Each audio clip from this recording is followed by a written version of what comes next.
السلام علیکم دوستو، میرا نام ہے محمد بلال اور آپ سب دوستوں کو کون سائنس کی دنیا میں خوش آمدید۔ دوستو آج کی ویڈیو بہت زیادہ اہم ہے کیونکہ یہ ویڈیو آپ کے بچپن سے پردہ اٹھانے والی ہے۔ ہم میں سے 95% لوگ گزرے کل سے بہتر زندگی گزار رہے ہیں۔ مسافر اکثر لوگوں سے پوچھتا رہتا ہے تم اپنے دل پر ہاتھ رکھ کے بتاؤ کہ کیا تم اپنے والد سے بہتر زندگی نہیں گزار رہے؟ ہر شخص ہاں میں سر ہلاتا ہے۔ آپ بھی کسی دن تحقیق کر لیں، آپ کو ملک کے بیکاری اپنے والدین سے بہتر زندگی گزارتے ملیں گے۔ ان کے والدین سارا شہر مانگ کر صرف 10-20 روپے گھر لاتے تھے، جبکہ کراچی اور لاہور کے بیکاری آج 6-7 ہزار روپے روزانہ کماتے ہیں۔ آپ کسی روز اپنے بچپن اور اپنے بچوں کے بچپن کا موازنہ بھی کر لیں، آپ کو دونوں میں زمین اور آسمان کا فرق ملے گا۔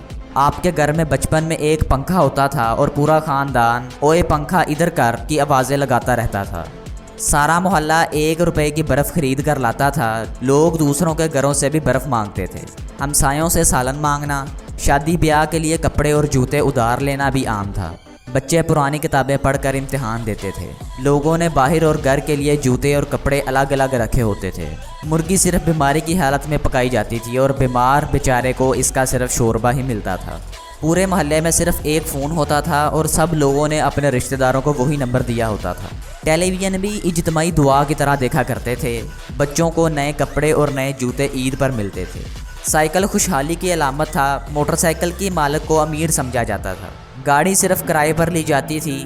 گھر کا ایک بچہ ٹی وی کا انٹینا ٹھیک کرنے کے لیے وقف ہوتا تھا اور آدھی رات اوئے لکی کی آوازیں پر دوڑ کر چھت پر چڑھ جاتا تھا اور انٹینے کو آہستہ آہستہ دائیں سے بائیں گھماتا رہتا تھا، اور اس وقت تک گھماتا تھا جب تک نیچے سے پورا خاندان اوئے بس کی آوازیں نہیں لگا دیتا تھا۔ پورے گھر میں ایک غسل خانہ اور ایک ہی ٹوائلٹ ہوتا تھا۔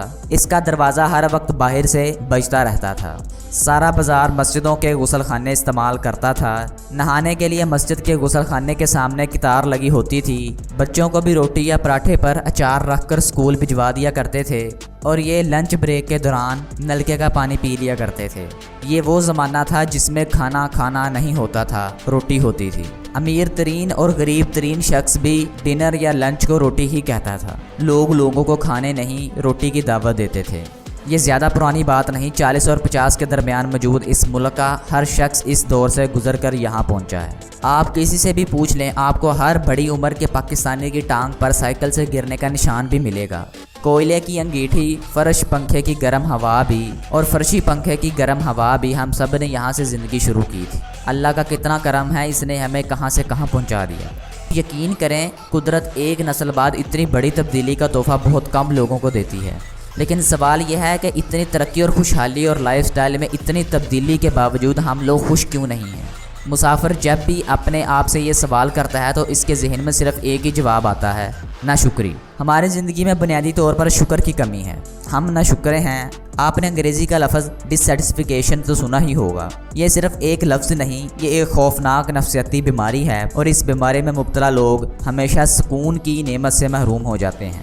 آپ نے اکثر دیکھا ہوگا، لوگ پانی پیتے ہیں لیکن پانی پینے کے باوجود ان کی پیاس نہیں بجھتی۔ یہ برف تک گول کر پی جائیں گے لیکن اس کے باوجود ان کی زبان باہر لٹک رہی ہوتی ہے۔ ہم میں سے کچھ لوگ آل دی ٹائم بھوکے بھی ہوتے ہیں۔ یہ کھا کر بے ہوش ہو جاتے ہیں لیکن ان کی بھوک کبھی ختم نہیں ہوتی۔ اور ہم میں سے کچھ لوگ اربوں خربوں روپے کمانے کے باوجود امیر نہیں ہوتے۔ اس کی وجہ کیا ہے؟